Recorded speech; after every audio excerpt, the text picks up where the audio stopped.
Shri Gurubhyo Namaha Harihi Om.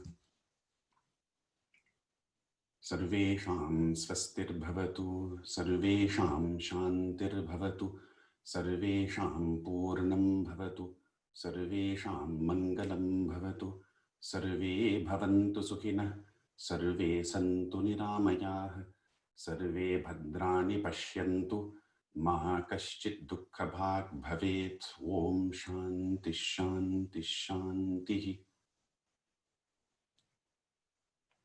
We shall begin with the 14 sutras of Shiva Maheshwara, which, as you remember, emerged from his Damaru. Drum, drum, drum, his drum. And from these 14 sounds, the Sanskrit language emerged.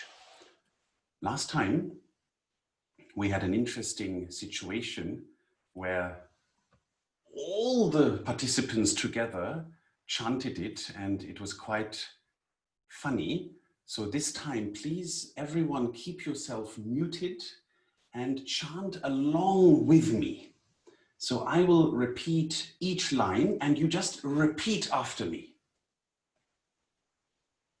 A, I, un. Ril, rik. E, ong. I, ouch. Ha, ya, va, rat. Lan.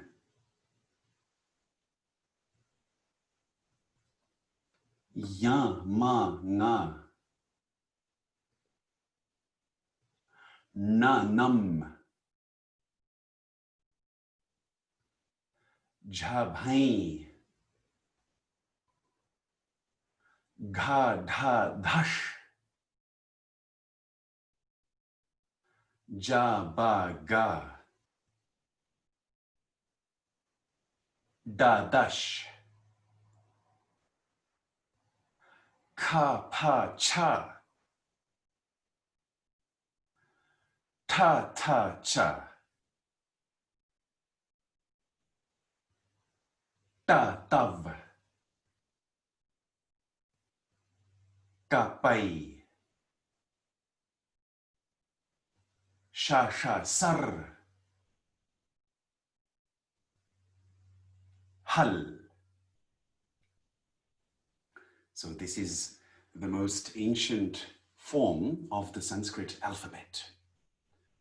If you take these sounds, and some of them can be made longer, in total, you will get either 49 letters, which is 7 times 7, or you will get 50 letters, or you will get 52 letters, depending which system you use.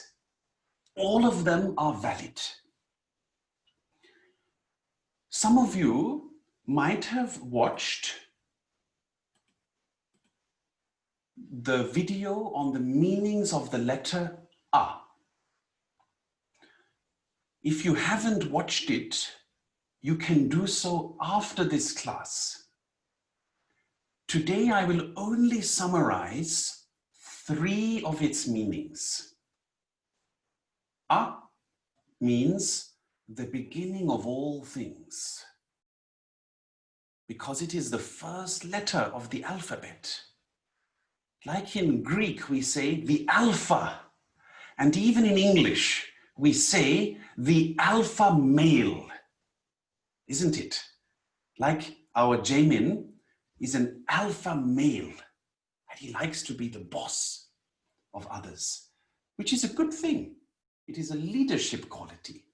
So in this sense, A also represents the beginning of all things. A is the alpha of existence. But A is not a male in Sanskrit. A includes all genders.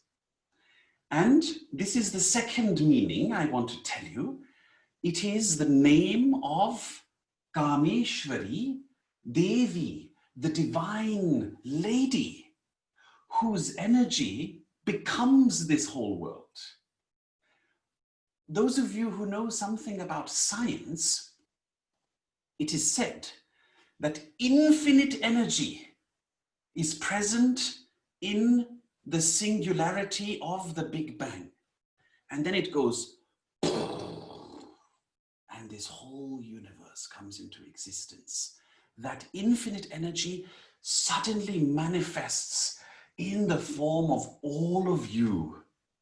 And every thought in you, every emotion in you is still that infinite energy, just playfully becoming something else. So the second meaning of A is Shakti, energy. Wonderful, isn't it?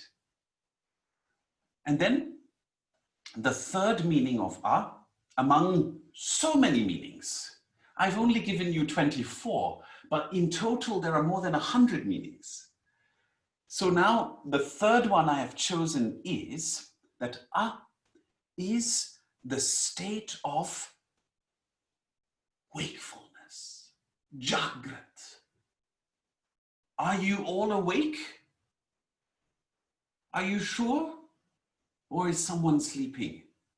If you are sleeping, or if somebody next to you is sleeping, please tell him or her, ah, and give him a little push, then they will wake up. So the letter A has so many meanings. Now today, I will also give you a few meanings of the letter A, which is the second letter of the alphabet, if you take a sequence of 49 or 52 letters. Then you have A, I, U, etc., etc. So now the second letter in this sequence is A. And it has so many meanings again. I will just give you a few. It means Vijaya, victory. So if you want to express victory in a very short way, you just say, ah. It also means beauty, loveliness. So for example, if our dear friend Ayumu wants to tell his wife, Yuka, that she is very beautiful and lovely, all he needs to do is say, ah. You don't have to say anything else. And if Yuka has attended the Sanskrit class, she will get the message. Then, A also is the name of Kashi, Benares, the holiest city in India and one of the holiest in the world. So if you want to say that you want to travel to the holiest place in the world, and if you want to say this in a secret code, then Nutanben, all you need to do is tell Dilip, ah. You don't have to do anything else. If Dilip has joined this class, he will get the message. Another meaning of A is Hridaya, the heart. So, if Adityaji, our good friend, wants to tell his, I will just say, his beloved, that she is his heart, all he needs to say is, ah. And by the way, in a few months, Adityaji will conduct a separate Sanskrit class, which will be more focused on just grammar. And we will have a dual class then. So then he can just say, ah. And all of you have to remember, it means the heart. And similarly, our Milan, who is now sort of in the A of A. You understand?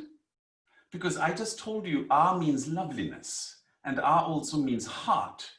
So he's in the A of A, isn't he? So if he wants to tell the A of his A that he is in A, he just needs to say A. I hope you're still with me here.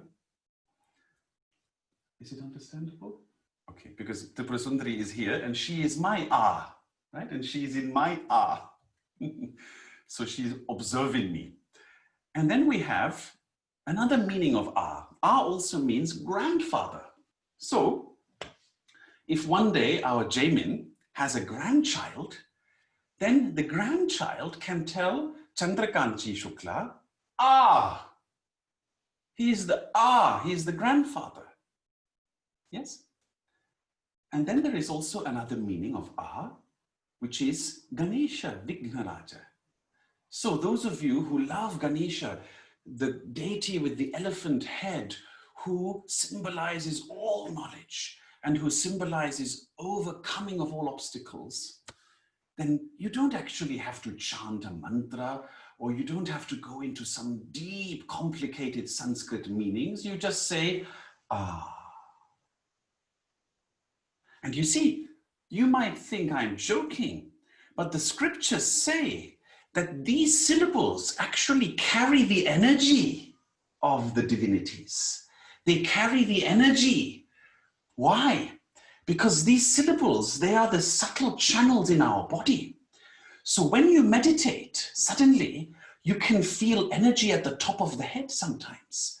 So if you say, and you let the energy of flow from your heart to the top of your head, which is another meaning of if you do that, then the energy flows and suddenly you feel a tingling sensations here. And that can also happen even if you don't know the meaning of You just sit in meditation and suddenly you feel some tingling sensation here or something else. And then you understand, these ancient Sanskrit people were very, very deep. They knew things about the body and the subtle body that people in modern times do not know. Therefore, we had better study them. Yes? This is not superstition. This is not mythology, what we are doing here. This is science on a higher level. Yes? This is called Paravidya, a higher type of science. But those of you who meditate, you will know that it is true that at some point of meditation, this tingling sensation starts. And that is related to the path of yoga and of meditation. It is only the beginning. If you continue, it will take you very, very far. So now, my dear beloved friends, dearly beloved who are gathered here in our Sanskrit class, you have now learned the meanings of the letters A and the letter A. And it would be beautiful if you could remember these three meanings. Yes? Now we will go to the meaning of the most important prayer in all of Hindu tradition, the eternal tradition. And if I may humbly say, and you can contradict me if you like, it is also probably the most important prayer in all of humanity. Why? And this is debatable. Please don't be offended. Anyone who likes another prayer, no problem. I am not saying it exclusively, you see. I'm saying it sort of as a proposition of love. There are 1.1 billion people who practice this, probably daily. If you want to deny that they do it daily, then all right, let us say there are at least 600 million of them who do it daily. You know why? Because half of these 1.1 billion are women. ladies. And in Hindu tradition, ladies are actually the true spiritual practitioners. Forget the men. The men don't do practice. The men are just lazy. They just talk all the time. Don't you? The men are just big politicians who drink chai and sometimes other things. Chai is innocent, right? And the men sit around and they don't do much. And the women are the ones who practice spirituality in the Hindu tradition. Isn't it? Isn't it? All those men out there, isn't that the truth? It is the women who are carrying this tradition, isn't it? So now, if you want to deny that it is 500, 600 million people who do this many times a day, fine, all right, okay. But there are 300 million practitioners of yoga. And 100% they are doing it every day. And if you want to deny that, all right, there are 65 million Brahmins. And I can guarantee you that 95% of them are doing this daily. And not just once a day, they're doing it 3 to 4 times a day when the sun rises, when the sun is at its highest zenith, when the sun is setting, and also at midnight, those of them who are really disciplined. Now, I'm not sure if Chandrakanchi really is doing it at midnight. Perhaps Jamin has to check. But then, if Jamin wants to check that, he should also be doing it at midnight, isn't it? So 3 to 4 times a day, proper Brahmins do this mantra. So that means it is an extremely powerful mantra. If so many people, either 1.1 billion or 600 million women or 300 million yoga practitioners or 65 million Brahmins are doing this every day. Do you see this? This isn't just your random prayer where once in a while you say, oh God, I want to just win the lottery. Or you say, oh God, I want to pass in my exam. Or, oh God, I hate my boss. I only wish my boss were nicer to. This isn't your random prayer. This is a real ancient prayer. And this is not just 500 years old or 2,000 years old. This is thousands of years old. This is at least 5,000 years old or 4,000 if you want to follow sort of professors, academics, no problem, 4,000. But 4,000 years of praying the same Sanskrit syllables creates an energy, doesn't it? All right. So what is the meaning of Gāyatrī-Mantra? Gāyatrī means Gāyantam Trāyate iti Gāyatrī. That which protects the one who chants it. Protects him or her from what?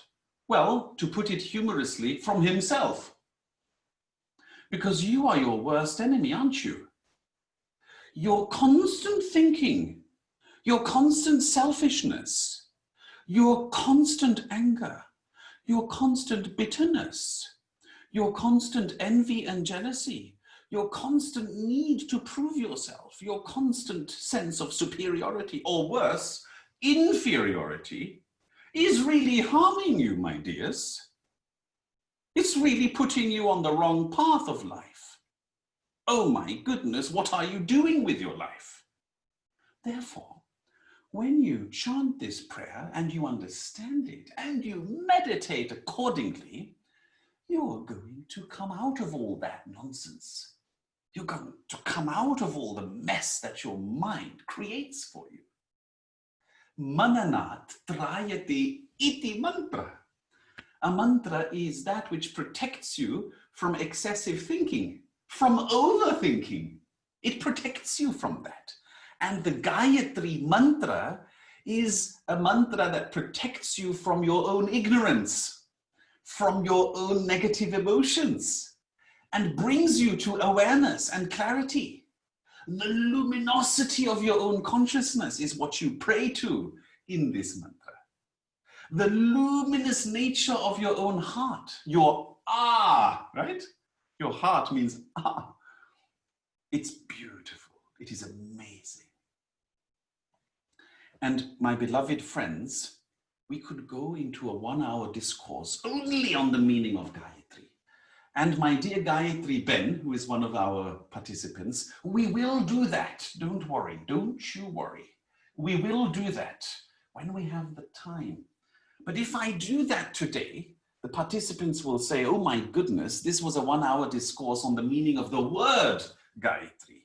We can't do that to them, can we? So let us move forward.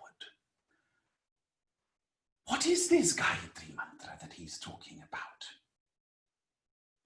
I shall repeat it for you, but please remember, traditionally, we do not actually speak this mantra aloud.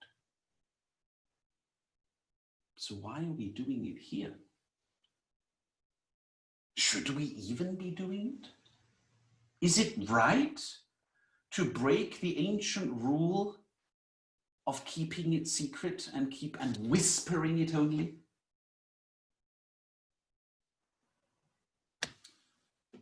We were requested to explain the mantra. The mantra is on YouTube. Hundreds of millions of people see it. The Prime Minister of India chants it on live television. What can we do? I think it is now pretty well known, isn't it? So can we agree that we should just pronounce and explain it, but with the necessary respect, with the knowledge that actually this is only uttered in our heart, in our It is only uttered secretly. It is only mentally uttered or whispered. And as we do it, we connect with the infinite radiance of our consciousness, of our true being. In order to protect the tradition of not saying it loudly, I will not repeat it with the tonality required in the Vedas. I will only speak it, and thus we are not breaking the rule. All right? Please listen. Om Bhu Bhuvah Swah Tat Savitur Varenyam Bhargo Devasya Dhimahi Dhiyo Yo Nah Prachodayat. Om Bhu Bhuvah Swah Tat Savitur Varenyam Bhargo Devasya Dhimahi Dhiyo Yo Nah Prachodayat. Om Bhu Bhuvah Swah Tat Savitur Varenyam Bhargo Devasya Dhimahi Dhiyo Yo Nah Prachodayat.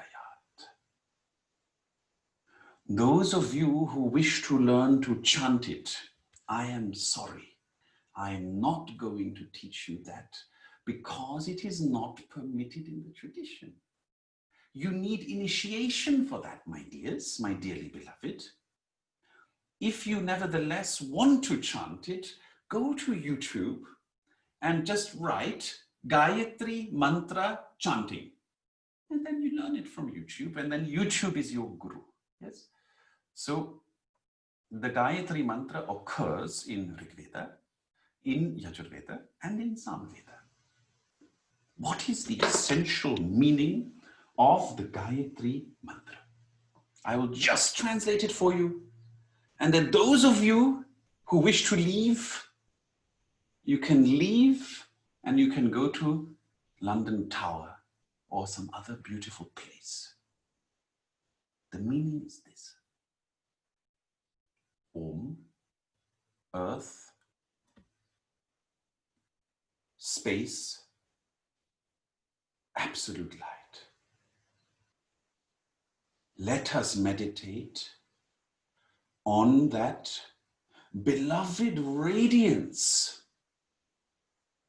of the invigorating, luminous one who profoundly inspires our virtuous thoughts. I will repeat. Om. Earth. Space. Absolute light. Let us meditate on that beloved radiance of the invigorating, luminous one who profoundly inspires our virtuous thoughts.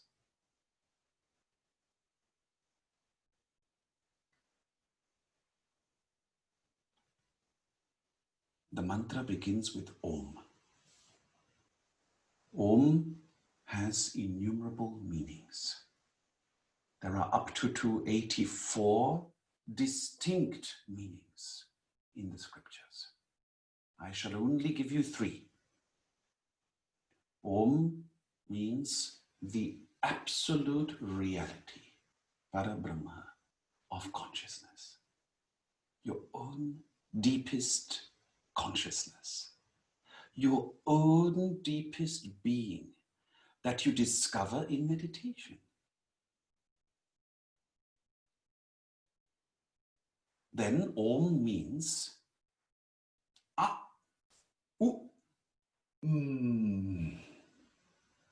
Four things. The waking state. The dream world. The deep sleep state without dreams. And the silent after Om, which is the transcendent state of utmost samadhi, where you are in the depth of your own being, where there is no body, there is no mind, there is no self, of sense of ego, or me, myself, and I, only I matter. That's all gone. This is called the Bindu, the transcendent. So Om is all of these 4 together. Om.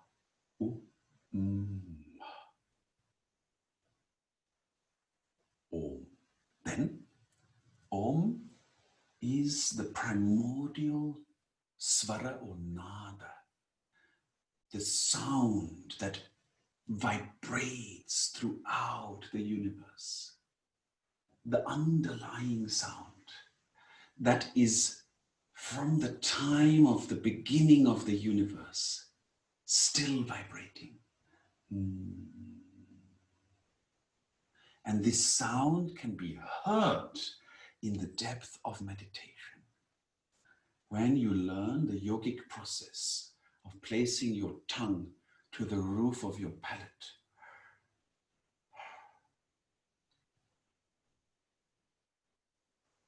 and completely relaxing into the natural state of sahaja, then suddenly from the depths of your being, from your heart area, your chest area, a sound begins to be heard. Sometimes it is the sound of a bell. Sometimes it is the sound of a drum, like a subtle vibration. Like this. That is Om. All right? Now, the next 3 words, Bhu, Bhuva, Sva. Here we have to go very fast because we can spend a whole hour on them. Bhu is the earth. The place where you are, sthana in Sanskrit, where you are right now. Your actual context, your sthana, that place, your circumstance, your mental state, your emotional state, that is Bhu. That where you are right now, sthana matram in Sanskrit, that is Bhu.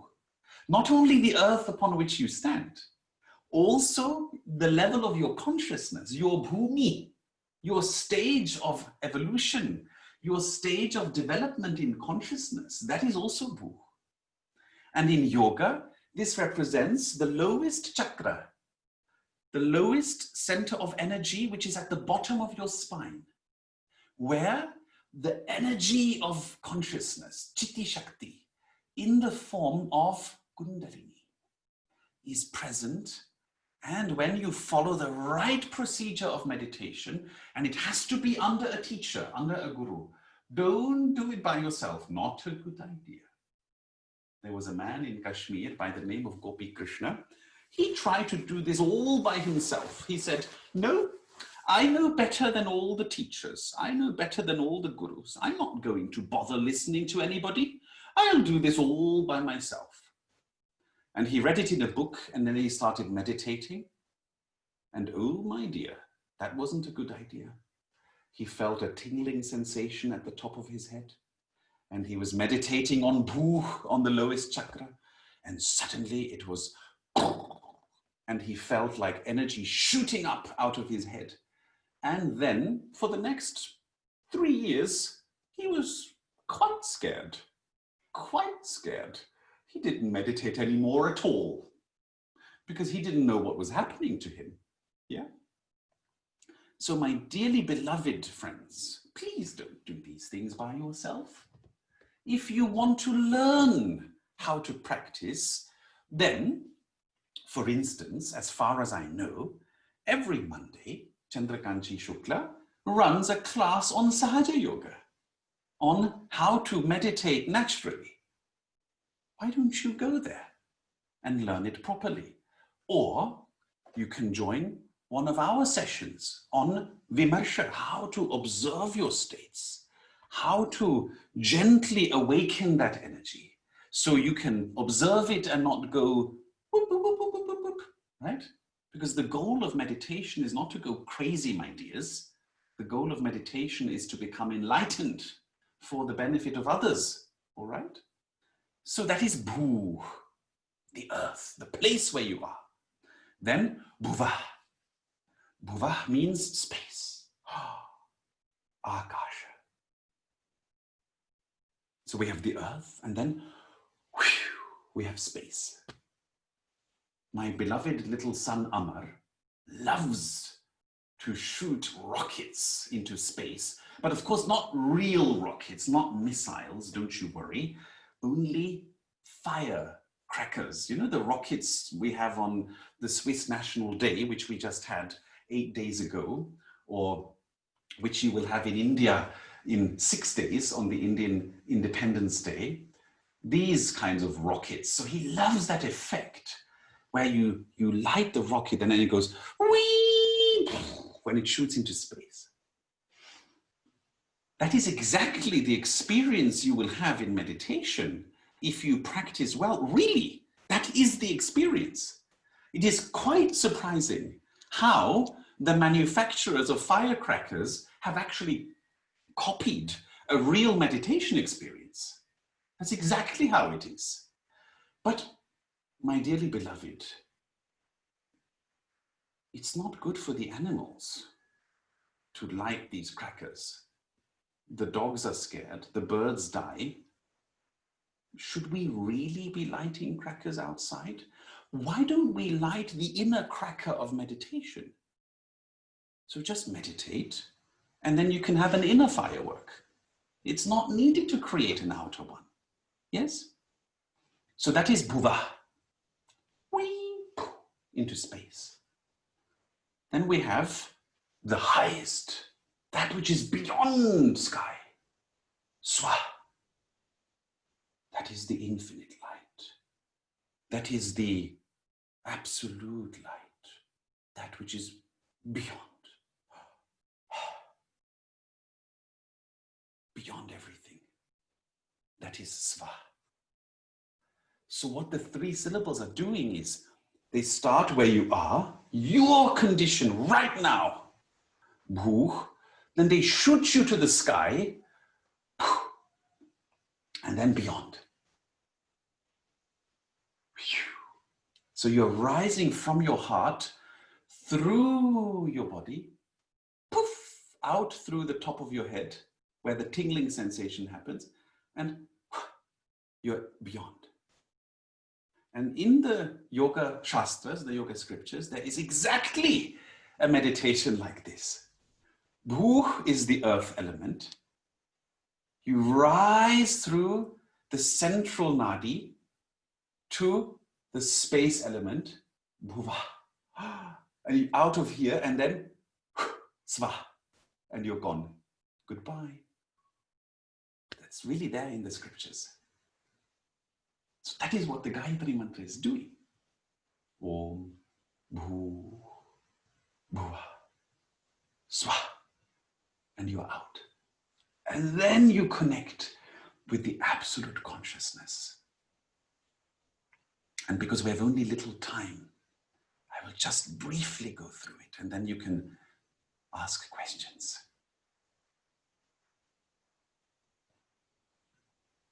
Grammatically, it is easier to understand the Gayatri Mantra in this sequence.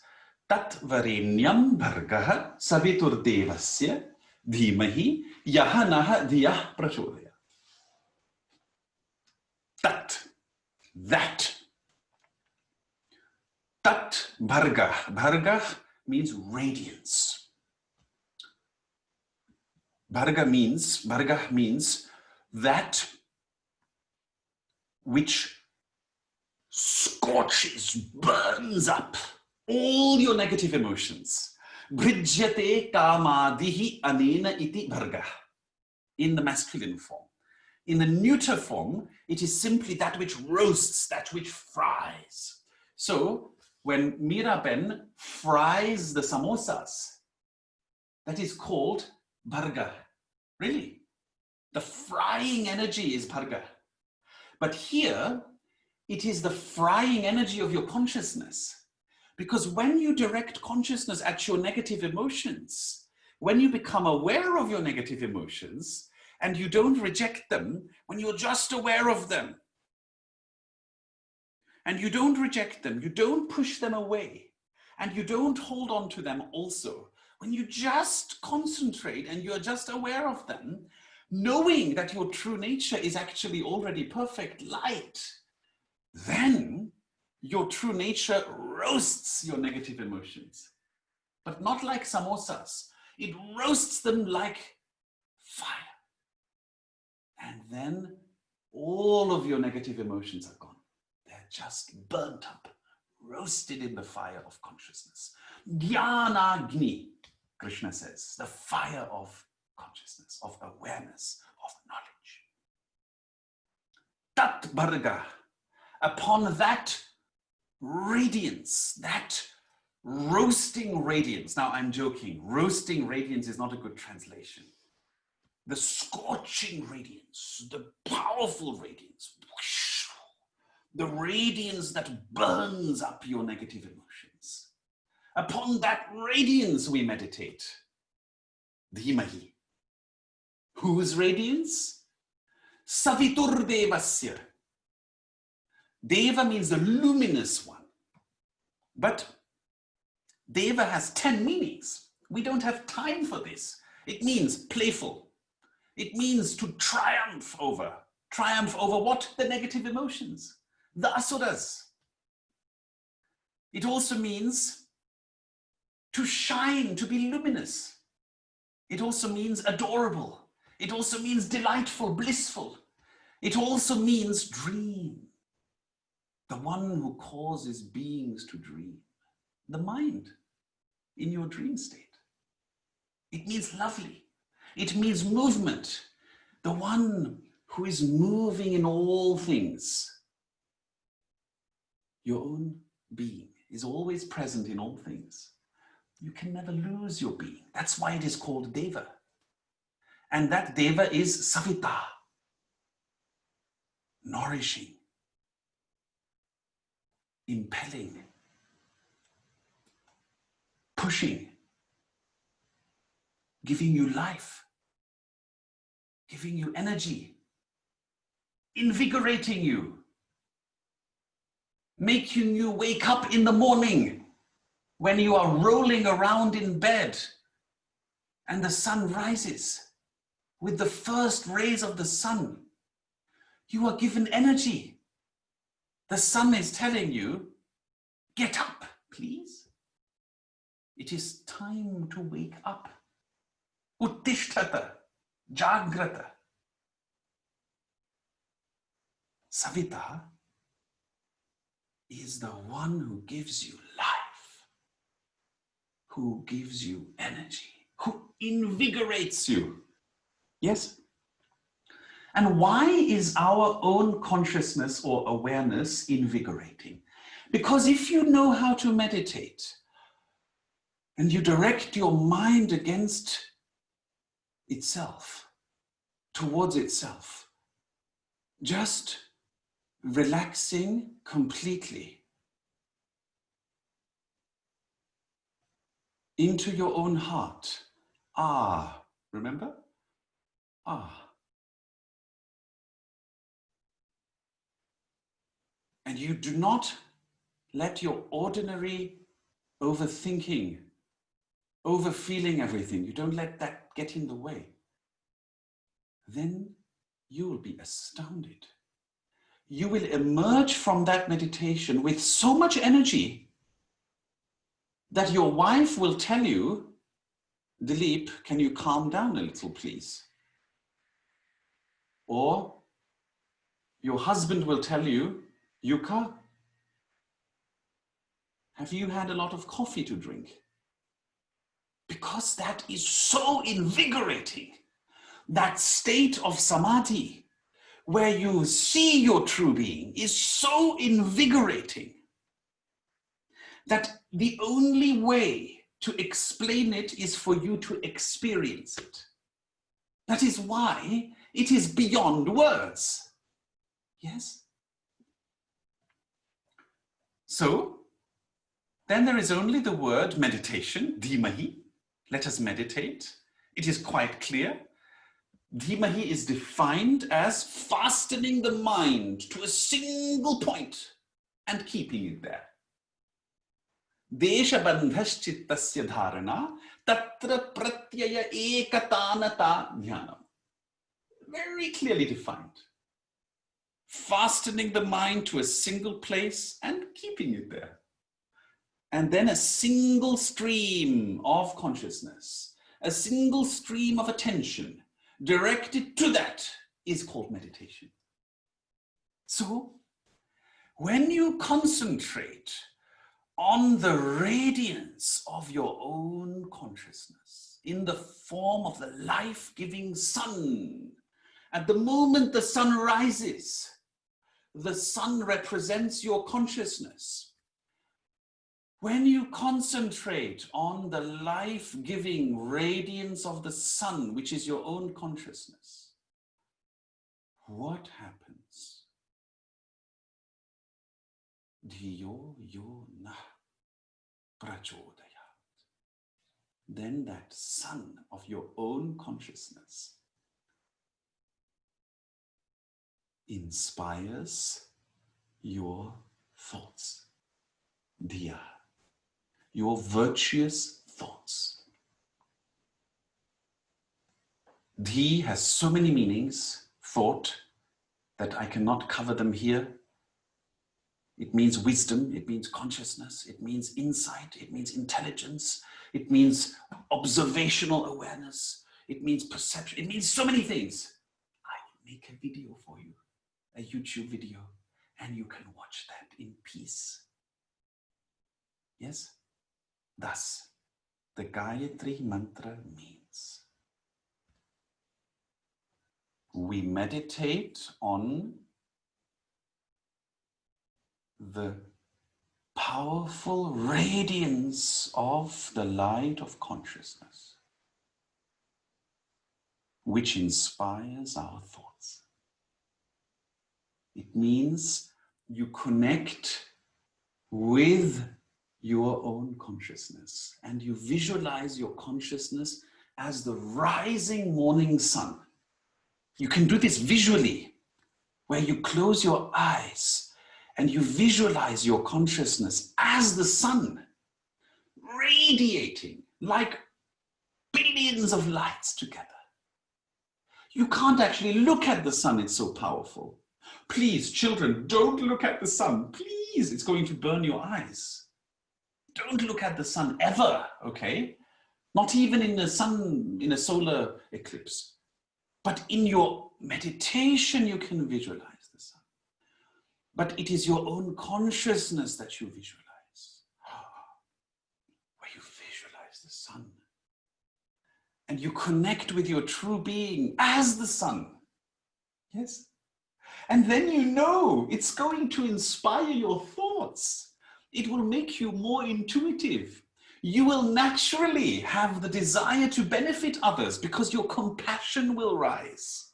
You will become naturally more kind, naturally more gentle, and naturally more radiant. Do you understand now why the Gayatri Mantra is the most important mantra of all? Because it connects you with your innermost consciousness as the sun, and then it makes you intuitive, it makes you intelligent. In the YouTube video, I will also tell you the 8 forms of D. D, yo, na. D has 8 steps. And the last one is the knowledge of truth. It makes you more intelligent, the Gayatri Mantra.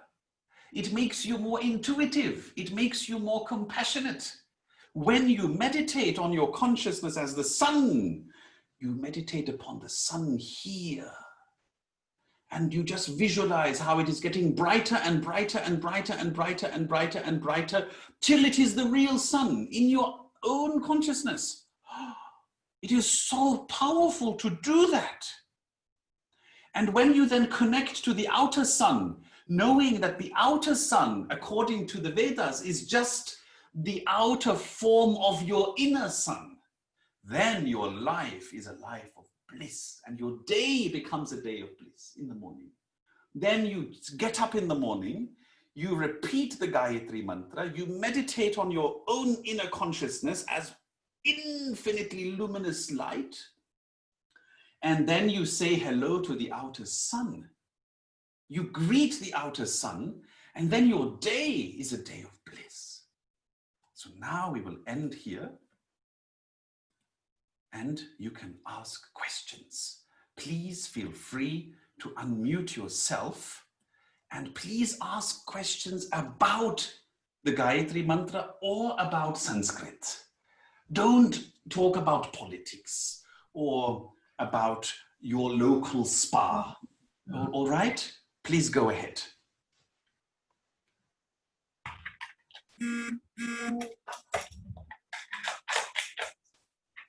So, Gayatri ji?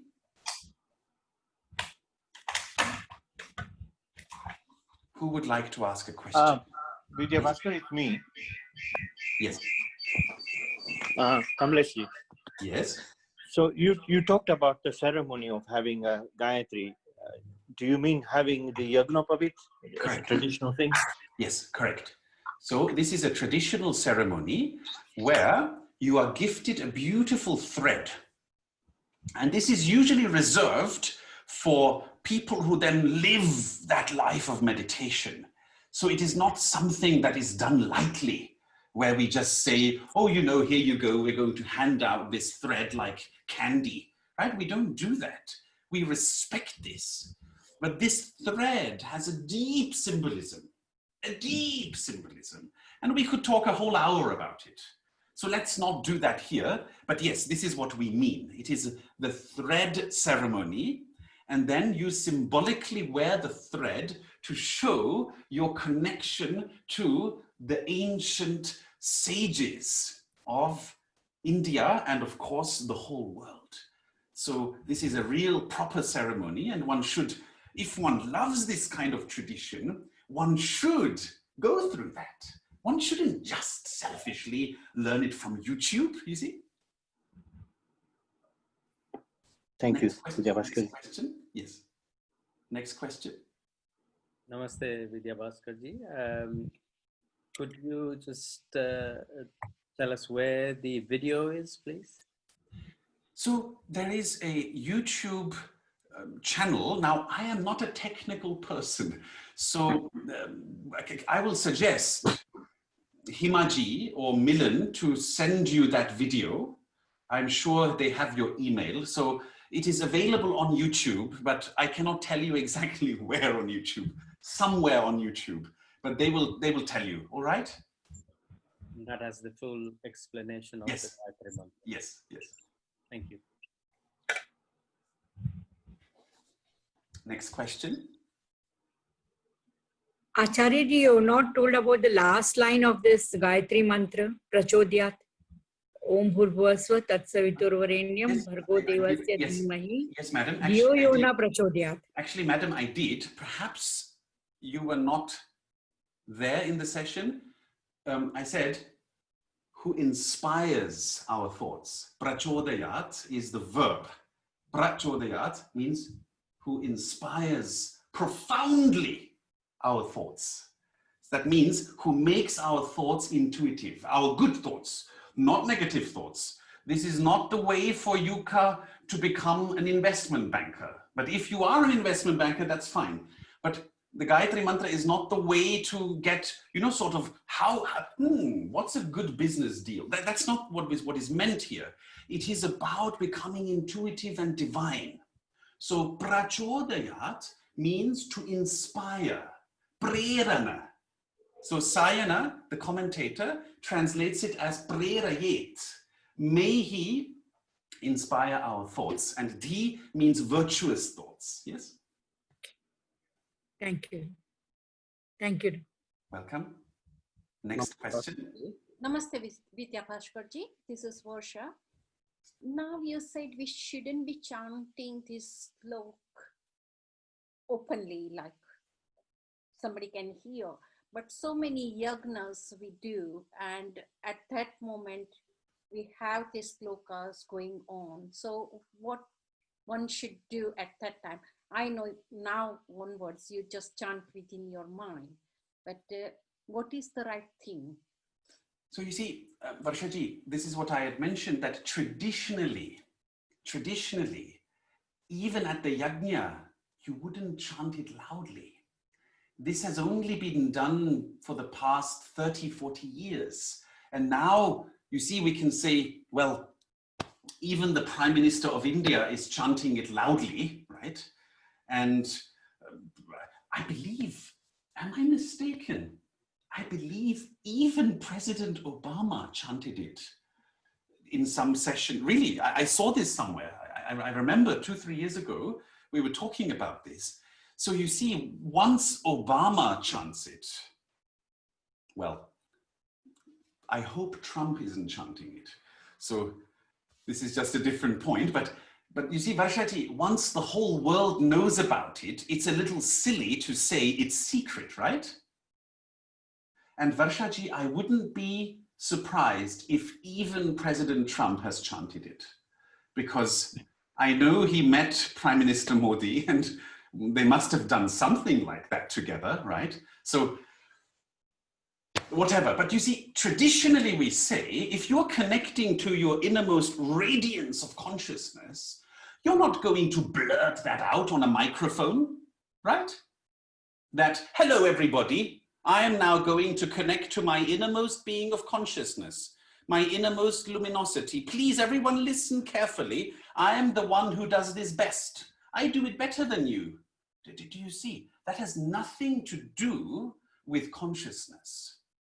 Therefore, when we connect to the light of our consciousness, we do this silently. But Varshaji, if you now say you want to learn it just for your sake, then as I said, go to YouTube. There are videos with 30 million views, right? So just go to YouTube and learn it, but also respect the meaning of it, yes? Mm-hmm. So then somebody asked, how is the na pronounced? It is a visarga. We will talk about this once all of you love Sanskrit. We will start talking about the nitty-gritty little details of it. It is pronounced like this, na prachodaya. This is called upadmaniya. Na. And while you do it, you contract your stomach a little bit. This pushes up the energy. That is why it's called visarga. like this. Dhiyo yo na prachodayat. It is not so easy. And my dearly beloved, COVID has made it impossible. How can we teach this through Zoom? You can't even see my belly. But my belly is not so beautiful. It is quite large. So don't worry. It is not worthy to be seen. But you see, to teach this properly, I would have to show you. It is done. Dhiyo yo na prachodaya. But I've exaggerated a little bit now. Let me do it properly. Dhiyo yo na prachodayat. Dhiyo yo na prachodayat. Dhiyo yo na prachodayat. Yes? Then someone asks, should the mantra be chanted with an auspicious intention? Absolutely. What else? I mean, the mantra says, may he inspire our virtuous thoughts. How on earth can you do this other than with an auspicious intention? So if you're going to do it in order to punish your neighbor because the neighbor's cat keeps jumping over the fence and entering your garden, or the neighbor's apple keeps falling into your garden and you want to punish your neighbor for that, no, please don't do it, okay? It is only with an auspicious intention. Of course, what else? And then somebody says, are the various other Gayatris, are they also energetic? Yes, absolutely. Now, those of you who do not know this, there are many different Gayatri mantras. This is simply the supreme original one. This is the one that connects to the sun of your consciousness. And then there are many, many, many, many others. There are 108 others. And all of them have a different energy. All of them connect to a different form, a different aspect of yourself. Some of them, for instance, connect to the space aspect. Some of them connect to the fire aspect. So if, for instance, Kamaleshji, you always look a little tired, if I may say so. So if you need more energy, then you will chant the one that is related to fire, yes? You will chant it, and that will give you more fire energy. And then there are those, like for instance, Milan is always really nervous. Have you observed this? He's always fidgeting. He can't sit still for longer than 2 minutes, even when he's meditating. Because you see, I've observed him. So he's closed his eyes, but I haven't. And then I observe him, and he's fidgeting, even when he's meditating. How is that meditation? It's not. So that means Milan has a lot of wind element. So Milan should do the one that is more related to calm, to the calm water or calm earth. And then he will calm down, and finally he can sit still. Yes? So there are different energies. And then somebody asks, can we chant this mantra 108 times without the initiation from a teacher? Well, this is the question, you see, because it's a powerful mantra. It really opens things in you. So when you start feeling a tingling sensation, or when you start feeling energy in your body, then, madam or sir, whom will you ask? Google? Well, Google is quite omniscient, I agree, but Google is not as omniscient as the Buddha. And Google is not as omniscient as a real meditator. So then the question is, once you start feeling these energies and you don't know what to do with them, and let us say you don't know the address of Chandrakanti Shukla, or you don't know our email address or our whatever it is, sarvamangala.org, I'm just joking. And if you're just sitting there and you feel all these energies, is it a really good idea? No, right? So then isn't it better to learn it from a teacher? Yes? Makes sense. But if you say, no, I want to do this anyway, fine, go to YouTube. Let YouTube be your guru, but also be very conscious. You will feel things when you do this. This is not some empty prayer. Yes? Then someone says, why does the na have a visarga? Oh dear, I'm going to out you, my dear. You told me you know some Sanskrit grammar.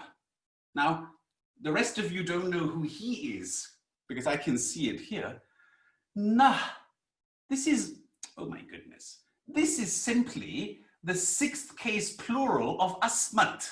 Nah means our, genitive plural. But don't you worry, we will put that on the YouTube video, okay? Where I explain the grammar of it as well.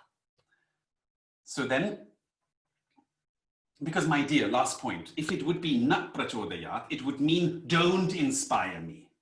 Please learn some Sanskrit grammar, my dear.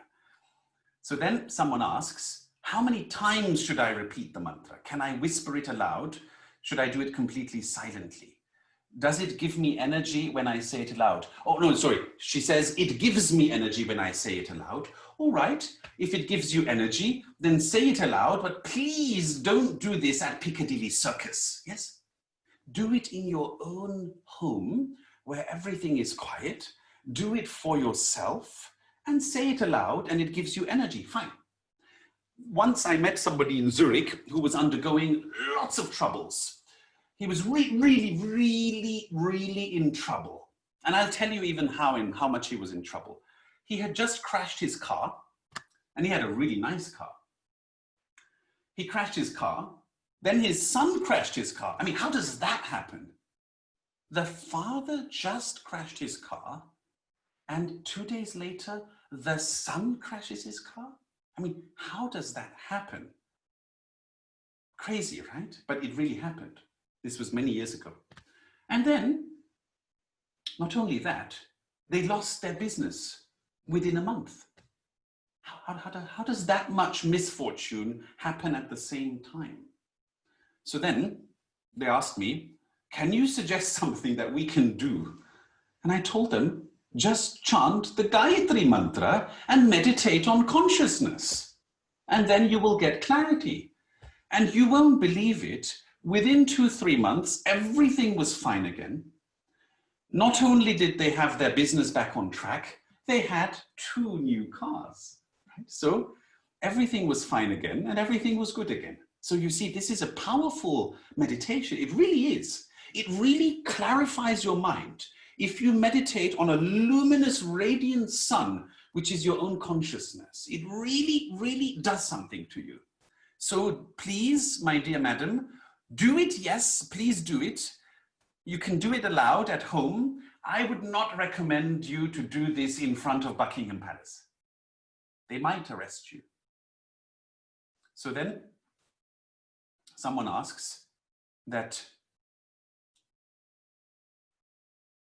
it is so energetic when he does it with Chandrakanchi Shukla, when they are doing a fire ceremony. Yes, of course, because you see the element of fire already is fiery. And when you connect your observing of consciousness with the external fire and the sun, it is all the more powerful. So yes, of course, absolutely. And then I think we've covered all the questions. Was there anyone else? Gayatri Ben, you wanted to ask something?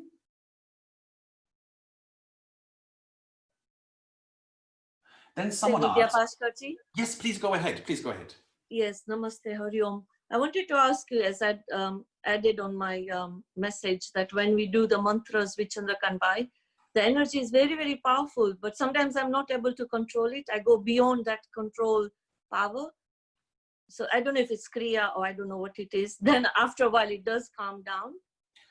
Very good question. So careful, be very careful. Remember what I said. There is bhu, bhuva, svah. So what you're talking about, the energies you experience, they are between bhu and bhuva. They are in your 7 chakra system, right? Which is your subtle body, which is from the lower part of the spine to the top of the head where you feel the tingling sensation. So it is only within that, but then you have to go beyond that. So svah means to go beyond that. So the purpose of meditation is not for people to go crazy and to feel all kinds of things and all that. The purpose of meditation is to go beyond that.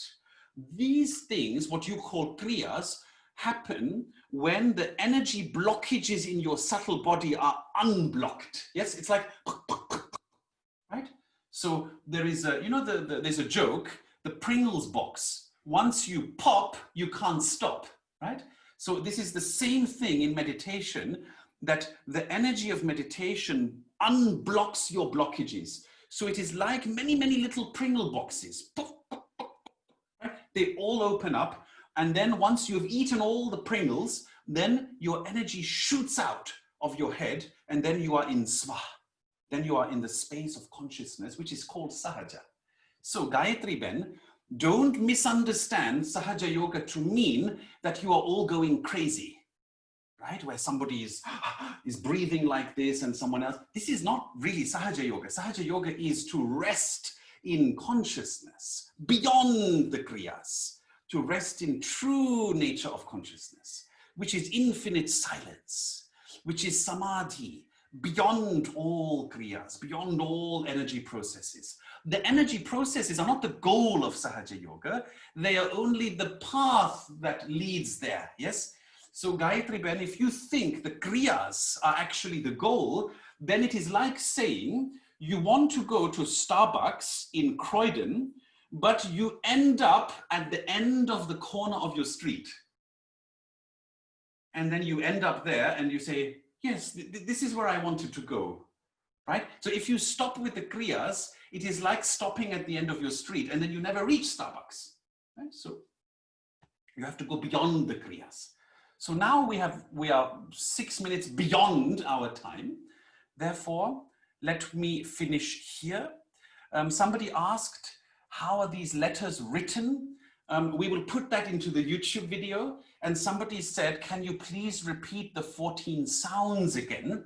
So please, we also have that recorded. Himaji put it into the WhatsApp group.